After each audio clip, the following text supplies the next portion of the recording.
And welcome to baby's kitchen. আরো একবার গরমকাল মানেই কাঁচা আম, তো তাই জন্যই আমি নিয়ে চলে আসলাম কাঁচা আমের স্কোয়াশ। যে স্কোয়াশটা তোমরা অন্তত 7 দিন অবধি ফ্রিজে রাখতে পারো।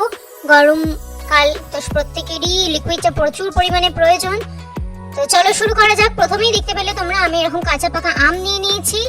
আমটাকে ফার্স্টে সেদ্ধ করে নিলাম, ওইদিকে একটুখানি পুদিনা পাতা আমি ধুয়ে নিলাম, আমটার খোসা ছাড়িয়ে আমটা বার করে নিলাম। তারপর সেদ্ধ করা আমটা দিয়ে দিলাম মিক্সিতে, মিক্সের মধ্যে দিয়ে দিলাম স্বাদ অনুসারে সামান্য একটুখানি বিট নুন, দিয়ে দিলাম পরিমাণ মতন চিনি আর পুদিনা পাতা দিয়ে একটা ব্লেন্ড করে নিলাম। তোমরা দেখতে আমার ম্যাঙ্গো স্কোয়াশ রেডি। কনসিস্টেন্সিটাও তোমরা দেখতে পাচ্ছ। এটা আমি আলাদা একটা পাত্রে ফ্রিজ করলাম। তো সকালবেলা এটা করেছিলাম, সন্ধ্যাবেলা একটুখানি টেস্ট করার জন্য। দেখতেই পাচ্ছ এতটা মতন পরিমাণ আমি নিলাম একটি গ্লাস বটলে। এর মধ্যে এবার আমি জল মেশাবো। এটা একেবারে রেডি টু ড্রিঙ্ক, শুধু জল মিশিয়েই খাওয়া যাবে, আর কিছু করতে হবে না, আর কিছু মিক্স করতে হবে না, দিতে হবে না, অ্যাড অন করতে হবে না। তো আমি এটাকে জল মিশিয়ে এটাকে বেশ ভালো মতন জলটার সাথে স্কোয়াশটাকে গুলে নিয়ে খেলাম ঠান্ডা ঠান্ডা। আমার তো দারুণ লাগলো, ইনফ্যাক্ট আমার ফ্যামিলি প্রত্যেকের ভালো লাগলো। তোমাদের কাছে রিকোয়েস্ট হলো অবশ্যই ট্রাই করো।